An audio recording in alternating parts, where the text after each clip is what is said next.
nos gustaría contarles tantito quién es el doctor. Fernando Donado Pérez obtuvo su licenciatura, maestría y doctorado en la Benemérita Universidad Autónoma de Puebla. Es profesor investigador en la UAH desde el año 2003. Fue cofundador de la licenciatura en Física y Tecnología Avanzada y de la maestría en Física y Tecnología Avanzada. Sus líneas de investigación incluyen los fluidos magnéticos bajo campos magnéticos y materia granular fluidizada. Sus contribuciones han sido plasmadas en 52 artículos de investigación. Ha contribuido a la formación de 5 doctores, 3 maestros y 7 licenciados. Es miembro del Sistema Nacional de Investigadores en el nivel 2 y de la Academia Mexicana de Ciencias desde el año 2018. Ha contribuido a la divulgación y difusión de la física a través de artículos de divulgación, pláticas por invitación y contribuciones en diferentes eventos académicos, entre ellos, obviamente, el seminario de la. Pues le agradecemos que esté con nosotros y que se den una pata. Gracias.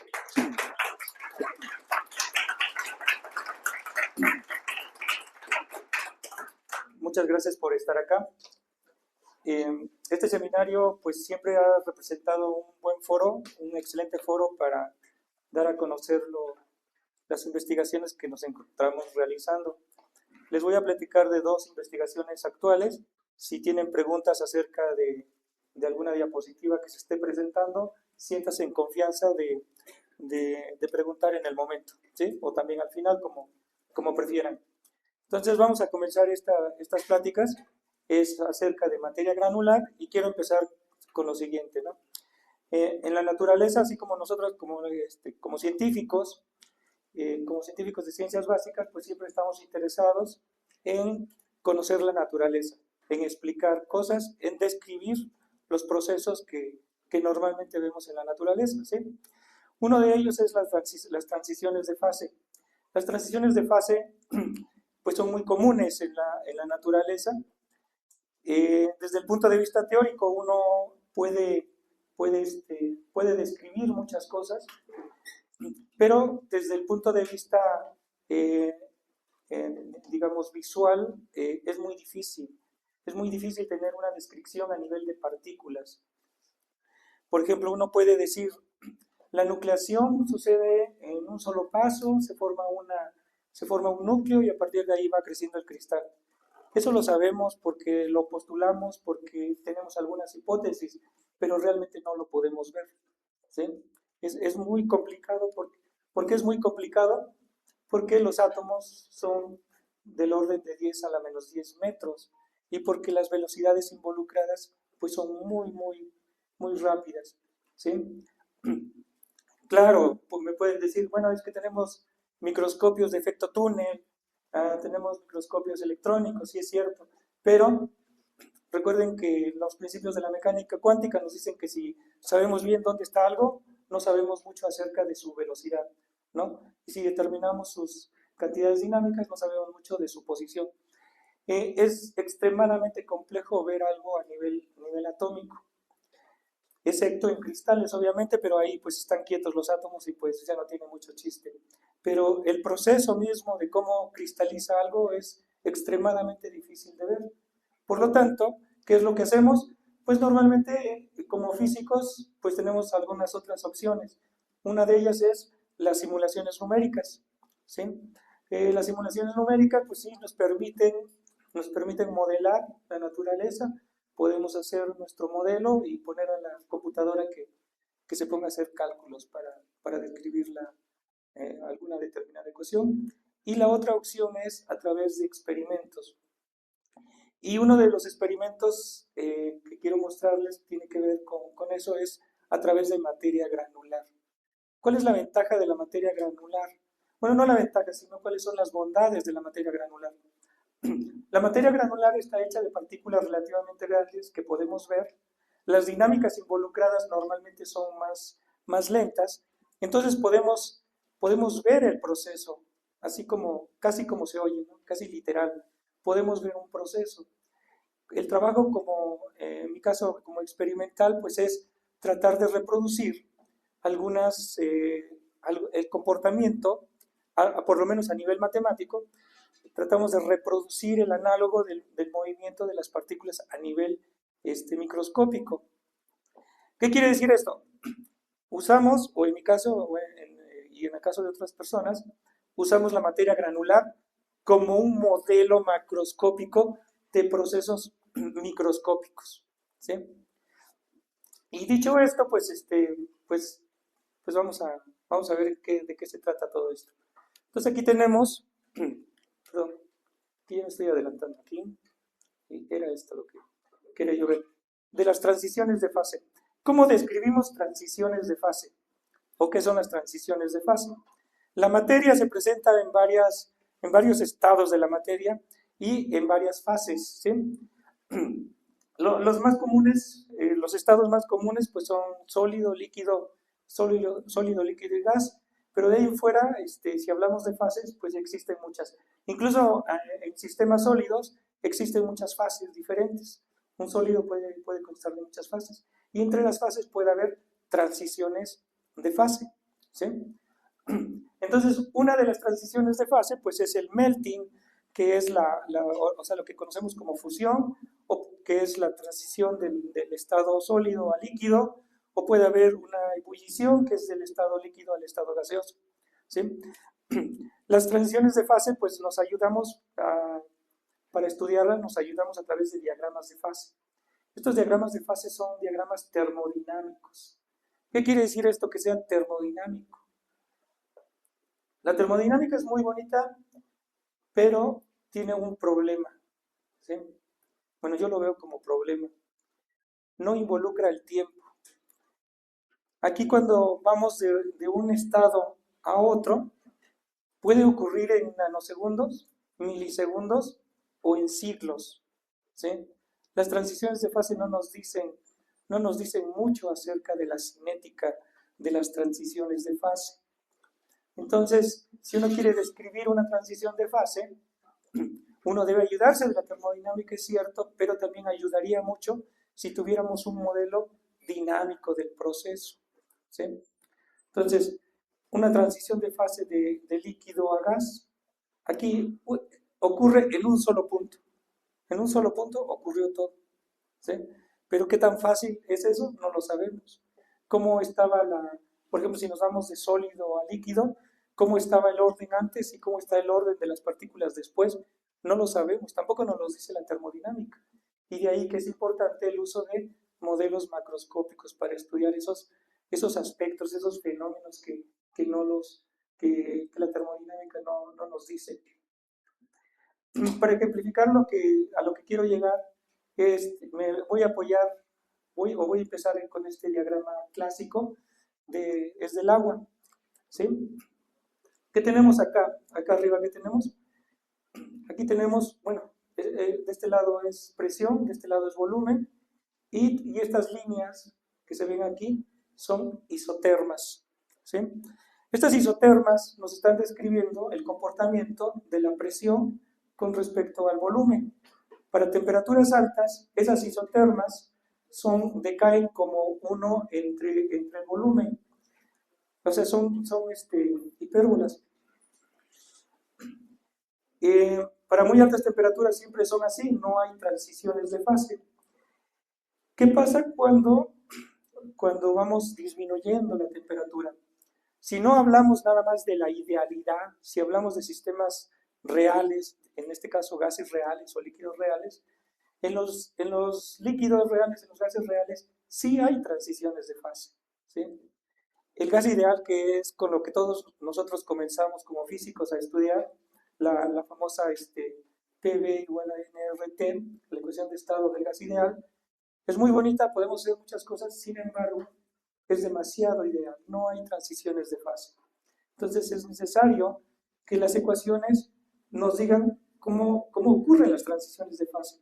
Entonces, para altas temperaturas, el gas ideal, la ecuación de estado del gas ideal sí describe la naturaleza, pero experimentalmente se observa lo siguiente: si tenemos un sistema y vamos aumentando el volumen, disminuyendo la presión, aquí por ejemplo viene como líquido, llega un momento en que empieza la transición de fase, ¿sí?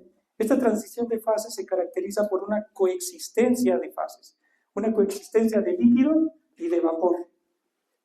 Y mientras no se transforme todo el líquido en vapor, existe esta coexistencia. Después de un determinado volumen, ya el sistema es vapor. Aquí está ocurriendo la transición. Fíjense que en este diagrama está representado un solo punto de acá, pero aquí ya estamos viendo cómo se comporta la presión contra el volumen. Aquí tenemos líquido, aquí tenemos gas y aquí tenemos una coexistencia. ¿Sí? Una ecuación de estado del sistema debería contener esta información, debería ser posible obtener un diagrama como estos.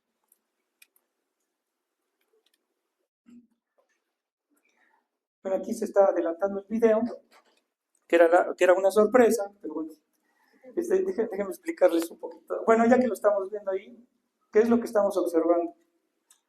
Miren ahí. Era agua que lo saca uno ahí del microondas y bueno, se le agregó un polvo y explotó. En este caso también tenemos agua muy caliente, se le agrega azúcar y también como que hierve así muy rápido.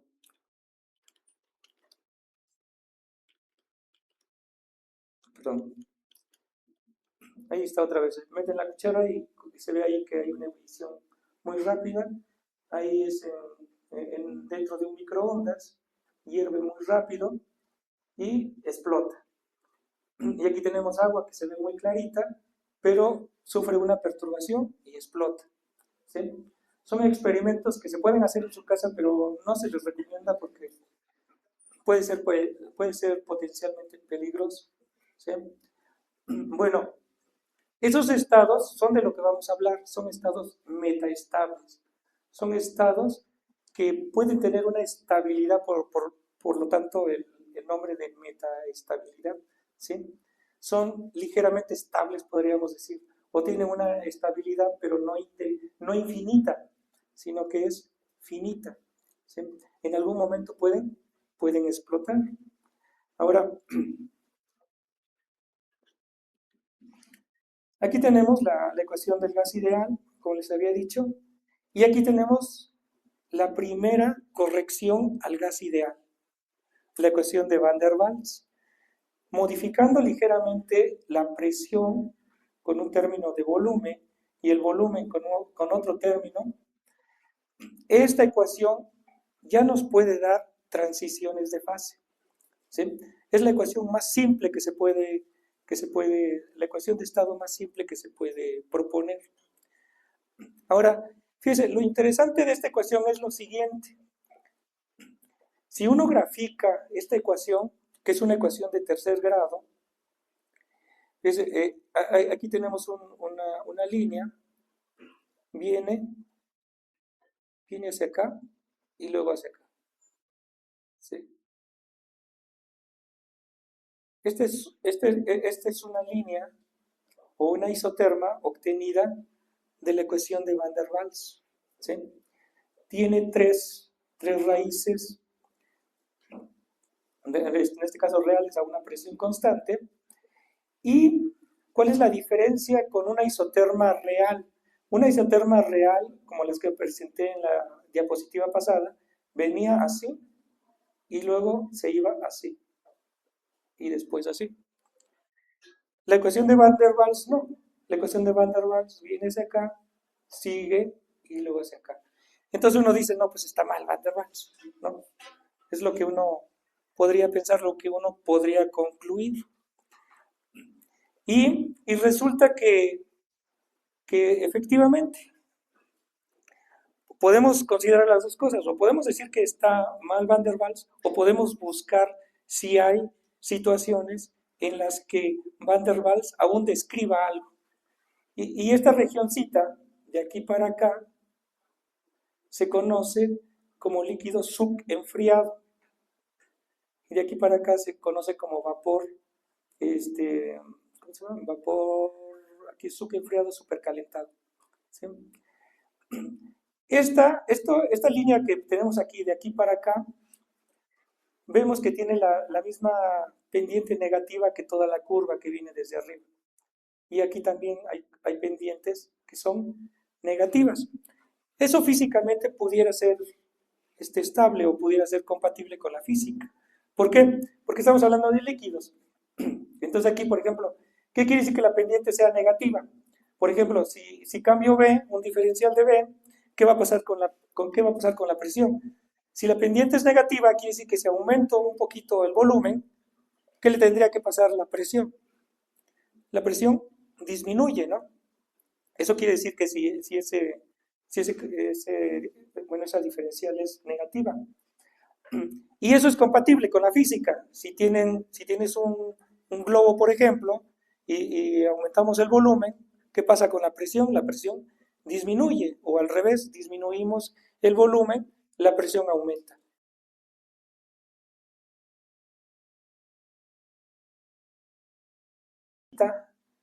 Y esta de aquí, que no deberían existir, aún así son compatibles con la física. La que sí de plano no es compatible es esta región, donde hay una pendiente positiva. Porque ¿qué querría decir una pendiente positiva? Aumento el volumen y automáticamente aumenta la presión. Entonces, pero si aumenta la presión, ¿qué es lo que puede pasar ahí? O sea, ¿qué quiere decir? Que un cambio positivo de B implica un cambio positivo en P. ¿Sí? Eso quiere decir, en términos físicos, que esta región es inestable, muy inestable. Hay una explosión aquí, de aquí para acá. Esta región realmente no debería de existir. Pero este pedacito de aquí para acá y de aquí para acá son estados metaestables. ¿Qué son estados metaestables? Son como lo que vimos en el video. Son estados que durante una fracción de tiempo, una fracción finita de tiempo, tienen una estabilidad. ¿Sí? ¿Y cómo lo estudiamos eso? Pues como les digo, pues estudiarlo directamente no es posible. Entonces, vamos a los sistemas granulares. ¿Qué nos pueden ofrecer los sistemas granulares para decir esto? Entonces, el sistemita que nosotros hicimos es el siguiente. Aquí tenemos una bocina y aquí tenemos una cajita donde lo llenamos con dados. ¿Sí? Aquí, tal vez, no sé, desde allá si ustedes lo vean, pero aquí es un arreglo de dados. Son 900 dados ahí. Son de 5 milímetros por lado. Y se pone a vibrar en unas condiciones tales que no debería de tener un arreglo ordenado. ¿Sí? Entonces lo ponemos a ordenar así y después de un tiempo pasa súbitamente de este estado ordenado a este estado desordenado. Entonces este sistema que les estoy presentando nos está permitiendo estudiar la metaestabilidad. Y también lo hacemos numéricamente. Entonces aquí miren, aquí la transición ocurrió muy rápido. Entonces empezamos con un estado ordenado, empezó a vibrar el sistema y casi luego se deshizo, ¿sí? Ocurrió un melting, un super melting. Aquí tomó un poco más de tiempo, ¿sí? Y aquí va a tomar todavía un poco más. ¿Qué quiere decir esto? Que estamos reproduciendo, al menos a nivel de configuración de partículas, estamos reproduciendo un estado metaestable. Y esta metaestabilidad depende de la frecuencia con la que estemos excitando al sistema. Lo que nosotros estamos haciendo es describir esa estabilidad en términos de depender o un estudio que quisiéramos hacer, ¿qué parámetros serían los importantes? Pues una sería la masa, ¿sí? La masa de las partículas. En este caso son dados, entonces entre las caras, cuando se estén moviendo los dados, hay una fricción. Entonces la fricción vendría siendo otro de los parámetros importantes a estudiar. ¿Qué otra cosa es importante? Y más importante aún, en este trabajo en particular, es la forma de las partículas, que son cubos. Porque lo más fácil ¿qué es estudiar? Esferitas, ¿sí? Pero pues eso ya lo estudiaron antes, entonces ya no lo voy a estudiar. ¿Sí? Entonces, vamos a ir más allá de las esferas. Y ahora vamos a estudiar ese fenómeno de supermelting con otros tipos de figuras, con otro tipo de geometrías. Aquí no sé si ya volvió a empezar o todavía no empieza a, sí, sí dura. Puede durar unos 20 minutos. O ahí lo dejo y ya nos vemos, ¿no? Eventualmente aquí va a hacer lo mismo, pero por cuestiones de logística no podemos adelantar el video. Pero créame, sucede algo similar a lo que sucedió aquí.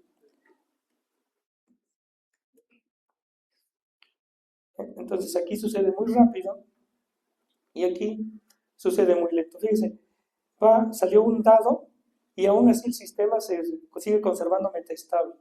Aquí hay 4 y sigue siendo metaestable. Pero llega un momento en que esa metaestabilidad se descompone totalmente y ya no es posible mantenerla. ¿Sí? Sí. Y en los estados donde dura mucho tiempo esa metaestable, o sea, hay un límite de tiempo en el que puede decir, esto va a tardar 1000 años en ocurrir la explosión, entonces ya puedo llamarlo estable, o siempre que sepa que en algún momento va a ocurrir en algún momento va a ocurrir.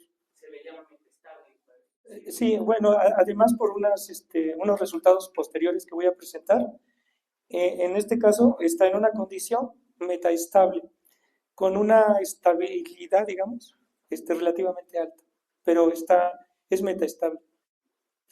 Puede tomar 20 minutos como en este video y si hubiéramos tenido mucha paciencia, tal vez podríamos haber obtenido otros videos que duren horas. Sí. Mientras el tiempo de espera sea finito, es un estado metaestable. Pero puede haber diferentes tiempos de espera.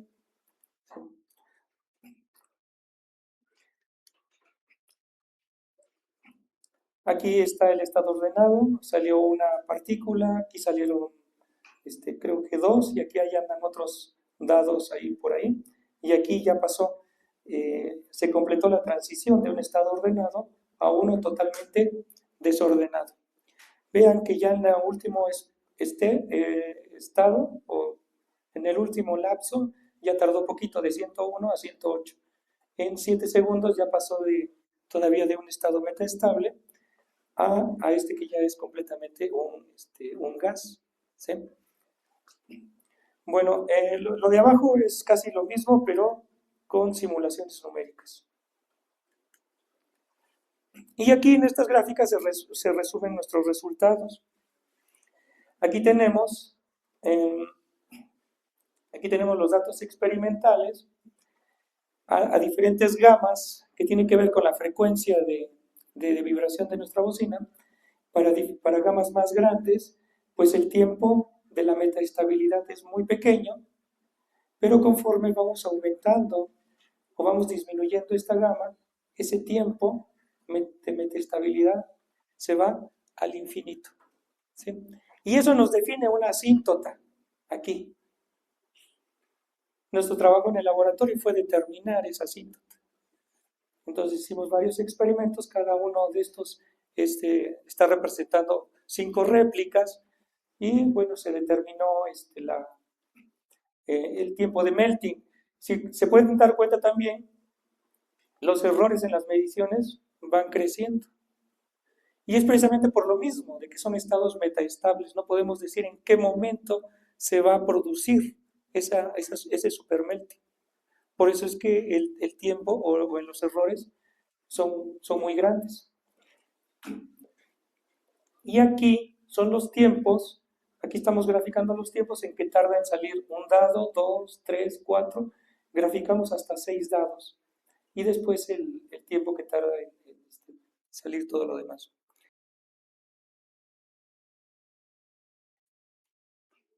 Como se dieron cuenta también, cuando empieza el supermelting, cuando ya la transición es incontrolable, también se puede ver que empieza por un lado la transición y se va como expandiendo. ¿Sí? Normalmente cuando uno habla de nucleación, uno habla de cuando pasas de un estado desordenado a uno ordenado. Uno habla de, por ejemplo, nucleación, pero para cristales, ¿no? Aquí lo que tenemos es como una especie de nucleación, pero al revés. Está nucleando la fase desordenada, ¿sí? La fase desordenada es la que está nucleando. Y esa nucleación de la fase desordenada lo podemos contrastar con los modelos de nucleación precisamente que hay en la literatura. Entonces hay un modelo de Abrami, que es uno de los modelos clásicos de nucleación, y con ello hemos ajustado estos datos y le dan muy bien. ¿Sí? Sí, las líneas sólidas son los ajustes a los datos experimentales. Empíricamente le da muy bien la forma funcional. Ahorita tenemos una duda acerca del exponente. Hay un exponente en el modelo de Abrami que no sabemos exactamente la física detrás de ese exponente, pero bueno, pues ya estamos trabajando en ello. Pero por lo menos la forma funcional, que es un modelo clásico de nucleación, le da muy bien a los datos. ¿Sí? ¿Hasta aquí alguna pregunta?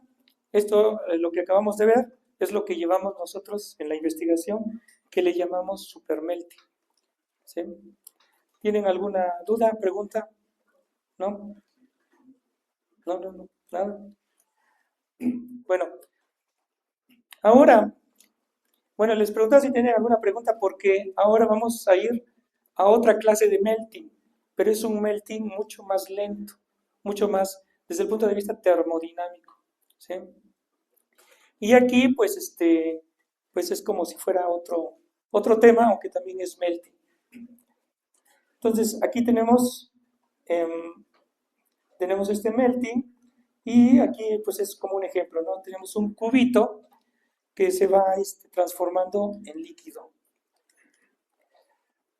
Las transiciones de fase pueden ser como estas, como de primer orden, que es como la del cubito que vimos atrás, o lo que a nosotros nos interesa es esto, estudiar un melting mediado a través de la fase hexática. ¿Qué quiere decir esto? Bueno, que es una transición de fase de sólido a líquido, pero no se da en un solo paso. No es una transición de fase de primer orden, sino que esto es una transición de fase que ocurre relativamente lento y que está mediada. Es en dos pasos. Nosotros así le llamamos. Es una transición de fase en dos pasos. Primero hay un paso de la fase ordenada a una fase desordenada que le llamamos fase hexática. Y después hay una transición de la fase hexática a la fase líquida. Por eso se llama transición en dos pasos. ¿Sí?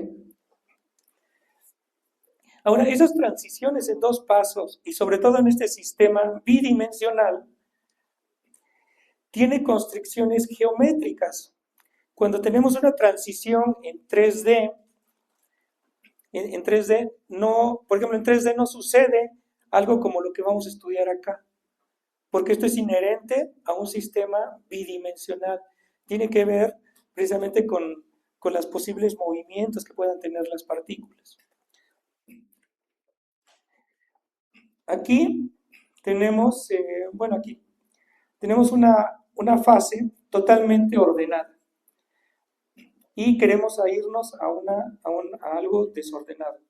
¿Cómo nos vamos de aquí para acá? De una manera termodinámica, de una manera lenta, ¿sí? Controlada. Bueno, empezamos a calentar el sistema.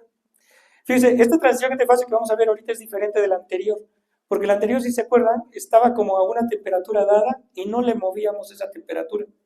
Simplemente empezamos con un estado de equilibrio que no era compatible con esa temperatura y por lo tanto el sistema era metaestable y de momento reventó. ¿Sí? Aquí no, aquí vamos a ir variando la temperatura de manera termodinámica. Variamos la temperatura, nos esperamos a que el sistema termalice, volvemos a bajar temperatura y así sucesivamente. O aumentar, ¿sí? En este caso es aumentar, perdón, porque vamos de la fase sólida a la líquida. Entonces empezamos con una configuración ordenada. Cuando Cuando empieza a haber más movimientos y empezamos a incrementar la temperatura, ¿qué es lo que pasa? Pues que localmente hay perturbaciones en la densidad, ¿sí? Hay fluctuaciones en la densidad. ¿Qué quiere decir esto? Que hay partículas que se van a mover de estas posiciones de equilibrio. Lo interesante de que sea 2D y por las limitaciones topológicas que hay en este sistema, lo interesante es de que el primer movimiento crea esta pareja, o sea, la primera, digamos, que sería la primera perturbación a la fase ordenada, es la creación de una tetrada, ¿sí? De esta tetrada, ¿de qué está compuesto? Fíjense aquí los colores, que son azul y verde, ¿sí? ¿Qué son los azules y qué son los verdes? Los azules son partículas que están rodeadas de otras 5 partículas. Y las verdes son partículas que tienen 7 vecinos. Cuando estaba en la fase ordenada, cada partícula está rodeada de 6 vecinos, ¿sí? Pero cuando empiezas ya a perturbar, cuando empiezas a mover las partículas debido a la temperatura, pues van como moviendo a otras, ¿no? Hagan de cuenta ustedes, si se empezaran a mover, pues desplazarían al vecino, ¿no? Y entonces llega un momento en que una partícula o hay partículas que están rodeadas nada más de 5 vecinos, pero hay otras que están rodeadas de 7 vecinos. Estos se llaman defectos, y debido a la naturaleza 2D en la que están, son defectos topológicos.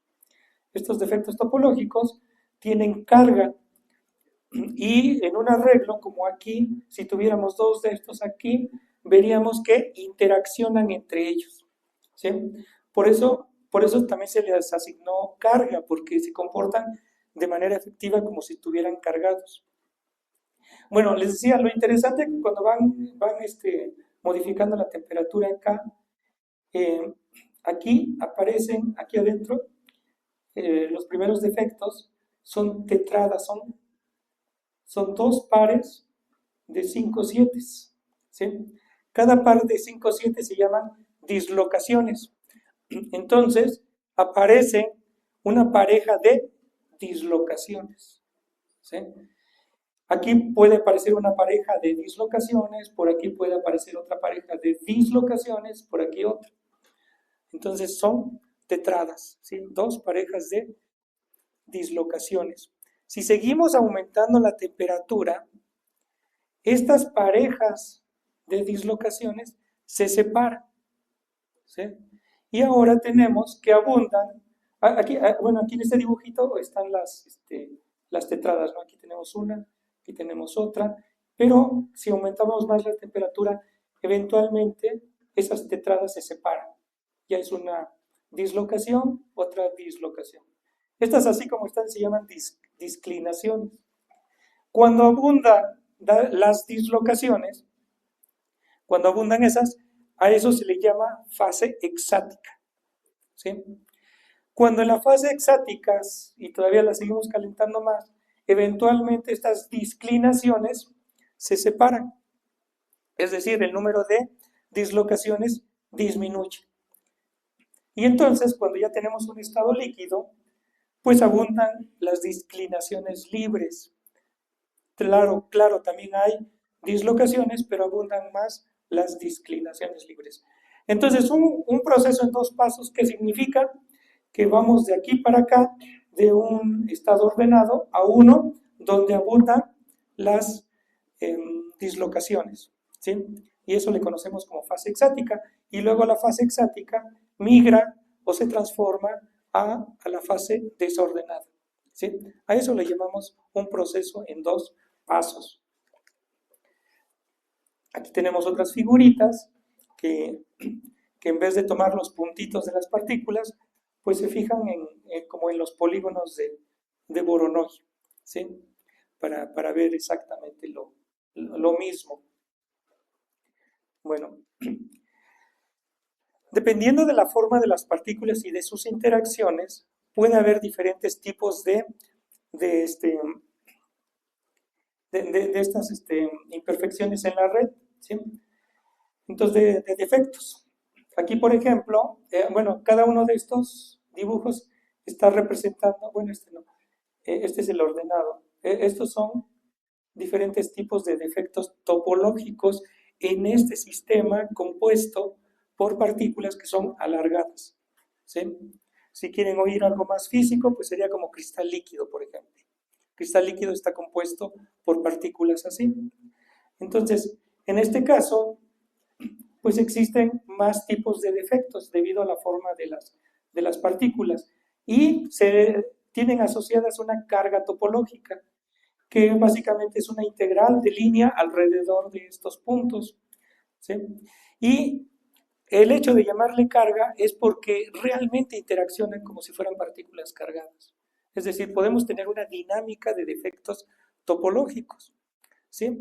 Lo cual es compatible con la física, porque imagínense, ya les describí que cuando vas aumentando la temperatura, pues se van creando los defectos topológicos, ¿no? Pero ¿qué pasa si ahora vamos al revés? Esos defectos topológicos tienen que desaparecer, ¿no? O sea, se tienen que fusionar de alguna manera. Entonces, por eso sí tiene hasta cierto punto lógica que haya interacción de los defectos topológicos. Pues de hecho aquí está un dibujo de eso, ¿no? Aquí tenemos dos defectos topológicos que están separados y aquí se van uniendo. Y en la siguiente ya desapareció, ¿sí? Este es un trabajo numérico donde ponen un potencial que tiene una parte repulsiva y una parte atractiva. Bueno, y estos son resultados que obtuvieron. Cuando ven el potencial completo, obtienen este tipo de gráficas, y cuando solo usan la parte repulsiva, obtienen estas otras gráficas. ¿Qué es lo interesante aquí? Es la parte verde, ¿sí? Esta es la fase exática. ¿Qué quiere decir esto? Que si yo quiero ver fase exática, o estoy interesado en el estudio de la fase exática, me conviene más un sistema donde predomine el potencial repulsivo, ¿sí? No tanto el atractivo, sino más el repulsivo, ¿sí? Entonces, si mi idea es estudiar experimentalmente, ¿cómo se llama? Defectos topológicos y la fase exática, pues me conviene mucho usar un potencial repulsivo. Me voy a saltar un poco esto porque creo que el tiempo ya no es mucho. 15. Entonces, aquí pues simplemente es una apología del uso de sistemas granulares. Con sistemas granulares podemos estudiar diferentes cosas.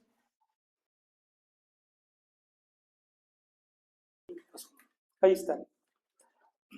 Este es ahorita como que el experimento más reciente que tenemos.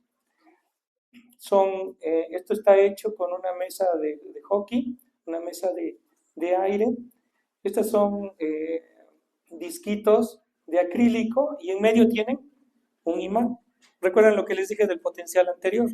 Bueno, en la diapositiva anterior, que si quería yo ver esta fase exática me convenía mucho un potencial repulsivo. ¿Y qué mejor repulsión que entre dos imanes? ¿Sí? Entonces, aquí cada uno de los circulitos blancos me está representando un imán. Lo demás, casi transparente, pues es acrílico y están en un contenedor hexagonal. Ahora, hicimos esto un poquito antes de irnos de vacaciones de diciembre.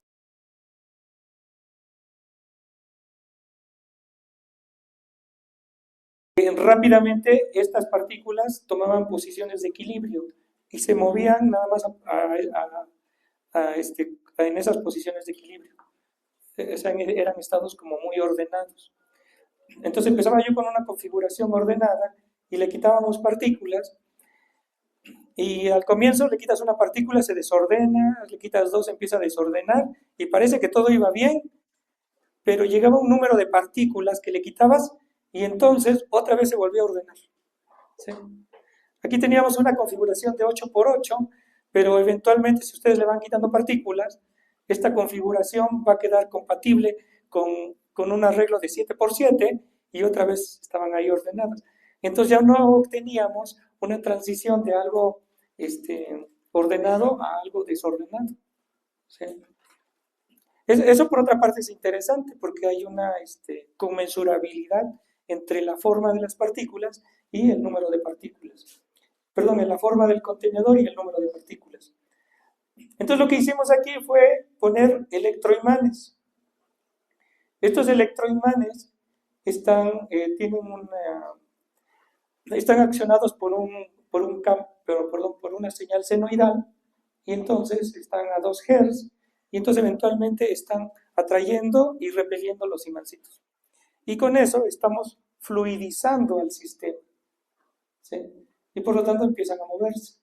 Aquí que todavía hay muchas partículas casi no se mueven, pero eventualmente le vamos a ir quitando y la dinámica se va a ir transformando de una dinámica de un objeto sólido a una dinámica de un objeto o de un sistema fluidizado.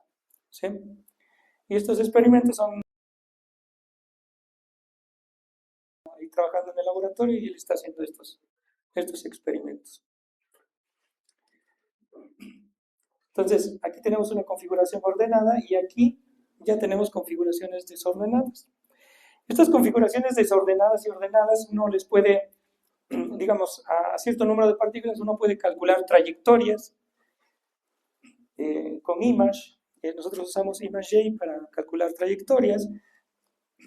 De las trayectorias uno puede calcular el desplazamiento cuadrático medio y de ahí puede uno calcular el coeficiente de difusión, ¿sí?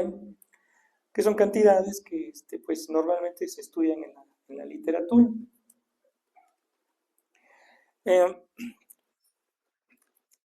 Puede uno calcular la función radial de distribución y de ahí puede uno calcular potenciales termodinámicos. Es decir, a partir de las posiciones de las partículas uno le puede meter toda la maquinaria de la mecánica estadística para describir este sistema, ¿sí? Y de las simulaciones numéricas que hemos estado haciendo de este trabajo, también ya obtenemos como nuestros, aquí por ejemplo va de ordenado, aquí hay muchas parejas de disclinaciones, aquí ya abundan las disclinaciones y aquí ya pasó a lo desordenado, ¿sí? Numéricamente salió muy bien el experimento. Esto también es un resultado numérico que también es muy compatible con la literatura. Y esta, por el momento, es la gráfica estrella, ¿sí? Esta gráfica estrella que la hemos obtenido bueno, ahorita es con simulaciones numéricas, pero pronto ya vamos a obtener también las que obtuvimos del experimento. Estas son exactamente lo que, o se parecen mucho a otros sistemas que han reportado en la literatura, ¿sí? Entonces, pues ahí vamos con este trabajo. Y ya como que casi para finalizar, pues estos son los mensajes que queremos que se lleven a casa, ¿no? ¿Cuál es el primer mensaje? Dice, los sistemas macroscópicos ayudan a entender conceptos fundamentales de algunos fenómenos observados en fluidos, ¿sí? ¿Por qué es importante esto? Fíjense,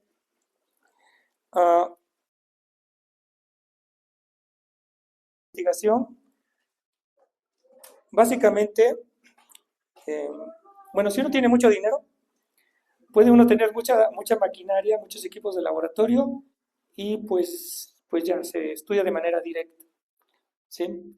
Y entonces uno ya está en un lugar donde hay mucho presupuesto y hace uno eso. Se puede hacer, ¿sí? Hay lugares y hay tiempos en las instituciones que a veces no sucede así. Entonces, en la vida uno puede tomar como que dos formas de ver la vida. O eso ya es una limitación y no hago nada porque no tengo equipo de laboratorio y pues lo siento, no hay nada y no hago nada, ¿sí? O puede uno aflorar la creatividad y hacer experimentos que te puedan resolver cosas, ¿sí? En el caso de aquí, eso es lo que hemos estado haciendo. Hemos estado usando materia granular para estudiar fenómenos que de otra manera no se podrían estudiar. Claro, puede haber muchas críticas, ¿sí? Pero también si uno lo toma por el lado positivo, si uno ve las bondades del sistema, uno puede encontrarse que sí puede uno contribuir a la ciencia desde este punto de vista, o sea, usando este tipo de sistemas. Entonces, a lo largo de la trayectoria que llevamos acá, por lo menos hay dos momentos claves que hemos contribuido a la ciencia, ¿sí? Y de ahí pues seguimos intentando. Y en este caso, estoy seguro que este trabajo de los defectos topológicos pues va a ser también otra contribución, ¿sí? Entonces, los sistemas macroscópicos ayudan. Es como tener un super microscopio, pero muy barato, ¿sí? El otro dice, en algunos casos es más fácil de fabricar componentes macroscópicos. Ahora ya con el corte láser y la impresión 3D, uno puede dar rienda suelta a la forma de las partículas que uno puede hacer y ya no está uno limitado como antes. Entonces uno puede aprovechar, digo, estos modelos macroscópicos, estudiar la materia granular para poder entender algunos fenómenos que ocurren a nivel microscópico.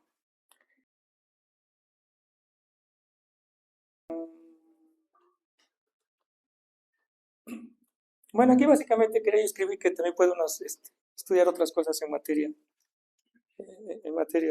condensada.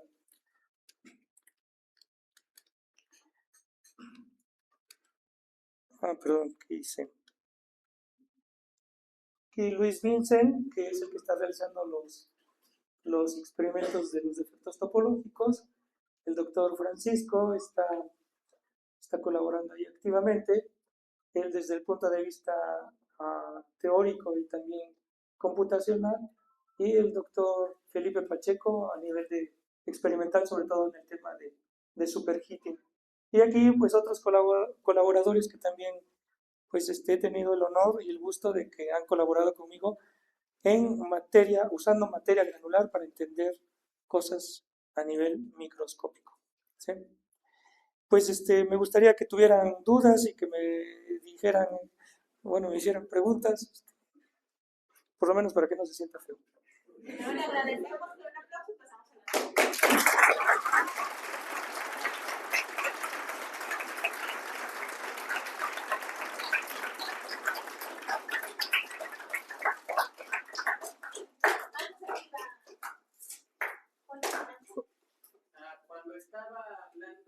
cuando introdujo el concepto del cambio de fase a dos pasos, también lo nombró como transiciones en fase de segundo orden. Eso implica que hay órdenes mayores como si fuera teoría de perturbaciones. El orden de una transición de fase es un tema muy polémico actualmente en la literatura, ¿sí? Es una transición en dos pasos. Sí, tal vez se me fue lo de segundo orden.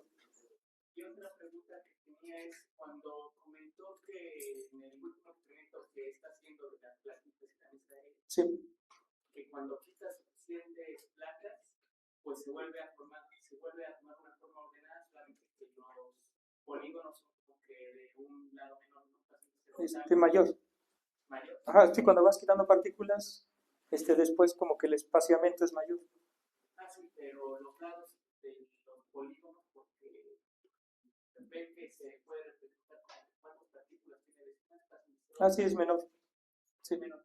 Pero eso podría simbolizar, haciendo de nuevo la analogía de modelar sistemas microscópicos con sistemas granulares, que al disminuir la densidad de partículas, pues, podría entonces formarse otro estado estable, pero con un ordenamiento distinto.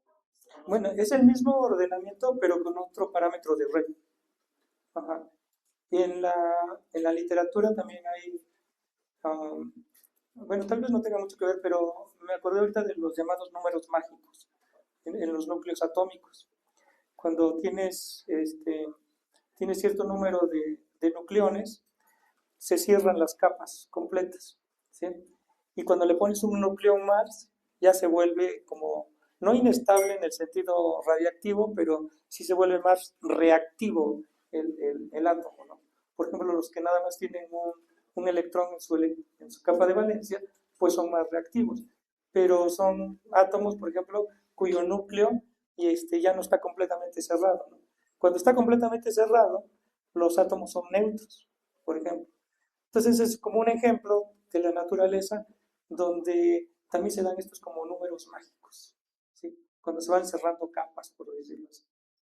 ¿Sí? Gracias. ¿Alguna otra pregunta? Voluntario, adelante, Mario, y luego me paso ya al certificado. Yo tenía una pregunta ahí, ni siquiera sé cómo formularla. Los sistemas metaestables, y que creo que preguntaba un poquito de si un sistema puede estar así como aparentemente estable durante un periodo muy grande de tiempo y en 10, 20, 100 años vemos que ya se desestabiliza. O sea, yo no sé, entonces, ¿qué tantos sistemas son metaestables o todos son metaestables o hay algo que nos diga qué sistemas siempre van a ser estables? Bueno, no sé si se entiende mi pregunta, yo mismo no la entiendo. Bueno, al comienzo también les empecé a hablar de termodinámica. La termodinámica pues nos dice las relaciones que hay entre los estados pues en un sistema, ¿no? Cuando en ese sistema se encuentra en equilibrio termodinámico, podemos hablar de una estabilidad a muy, muy largo plazo. O sea, no hay motivo de que uno pudiera pensar, es decir, tienes un sistema y está en un estado termodinámico, y lo encierras en una caja que pues no energía mecánica, no energía térmica, o sea, totalmente aislado. ¿Y qué es lo que va a pasar con ese sistema? Se va a mantener por siempre. ¿Sí? Hay sistemas que los perturbas tantito y luego vuelven a regresar a su posición de equilibrio. ¿Por qué? Porque termodinámicamente ese es su estado. ¿Sí? Van hacia un estado estable. Entonces hay sistemas que, bueno, contestando a la pregunta, hay estados que de por sí no están en su estado mínimo, ¿sí? Sino que están como en mínimos locales. Estos que están en mínimos locales son lo que vamos a llamar estados metaestables. ¿Por qué? Porque puede permanecer ahí mucho tiempo, pero si hay una perturbación los puede sacar de ese mínimo local y cae a otro mínimo que puede ser el absoluto o puede ser otro mínimo local. Entonces, resumiendo, ¿cómo podemos contestar a tu pregunta? Pues mientras no esté en el mínimo absoluto, es un estado metaestable. Y si está en el mínimo absoluto, pues aunque lo perturbes, de todos modos va a volver. Y si uno se pusiera a contar ahora todos los sistemas de la naturaleza, ¿qué hay más? ¿Hay estos metaestables o los estables? Yo creo que pero no lo puedo demostrar por el momento, pero hay más metaestables. Parece ser. Sí, porque precisamente el universo va hacia la estabilidad termodinámica, hacia la muerte, le dicen termodinámica. Y si va hacia allá, quiere decir que no está allí. ¿Sí? Entonces, por consiguiente, la mayoría de los estados son metaestables. ¿Sí? Otra pregunta es, cuando mencionaba de las ecuaciones de estado, que decía, pues tenemos la de PV igual a NRT y luego la refinamos hacia Van der Waals. Sí. De ahí, como de estos modelos, como cuál considera que es de los más refinados que existan. Supongo que aparte de estos dos, deben existir otros modelos. Pero uno que diga, este ya se me hace un buen modelo porque describe muchas cosas que vemos. Pues yo me quedaría con ese de Van der Waals, porque hay otros modelos, pero son más ad hoc a otros sistemas. O sea, casi cada sistema de gas real tiene su propio modelo. Pero este de Van der Waals me gusta porque es muy simple. De hecho, uno puede partir de que nada más hay repulsión de las partículas y le mete uno a la maquinaria de la mecánica estadística y puedes obtener la ecuación de Van der Waals. ¿Sí? Haciendo calculando el virial, por ejemplo. Entonces, si tú haces eso, nada más con considerar que son repulsivas, tú puedes obtener nuevamente Van der Waals. Y por eso me gusta, porque es muy simple físicamente. Y tiene mucha física, principalmente las transiciones de fase. Y de ahí en fuera, ya dependiendo del sistema en particular, puede haber otra ecuación de estado que sea más ad hoc a ese sistema. Sí. Gracias. Tenemos otra pregunta detrás. ¿Por qué en esa diapositiva pareciera que entre más hertz hay más tiempo de estabilidad del sistema? Aquí, por ejemplo, tiene 78 y aquí 68. Es que no veo bien.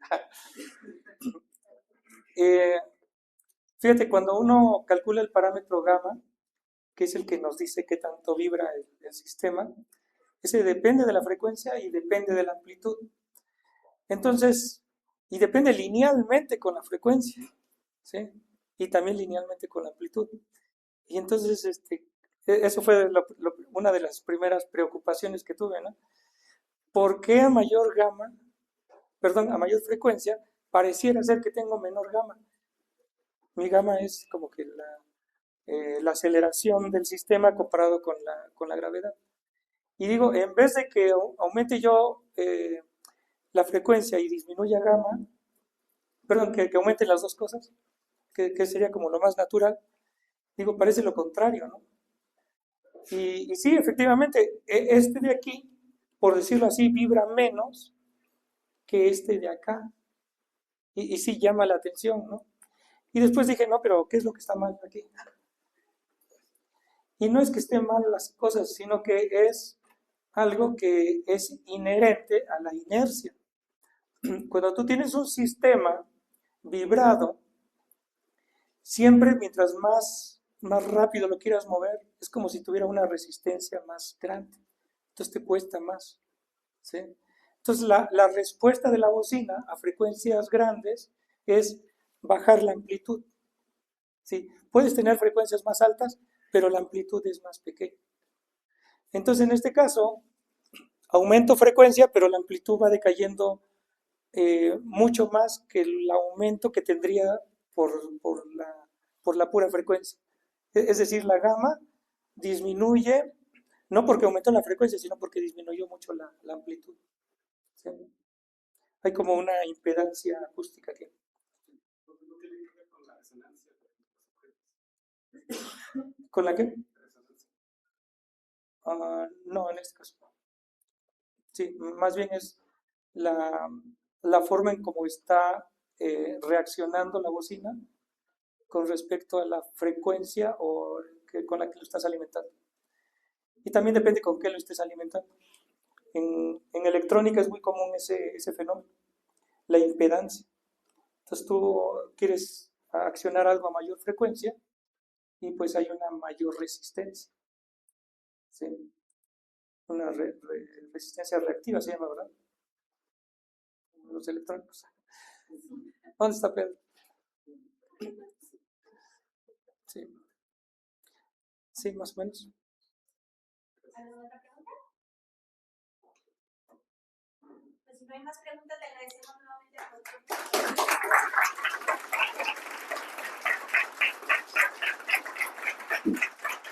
Sí, muchas gracias por haber asistido. Me siento muy contento de estar acá. Y veo muchos rostros conocidos que han sido mis alumnos. Entonces, muchas gracias. Muchas gracias.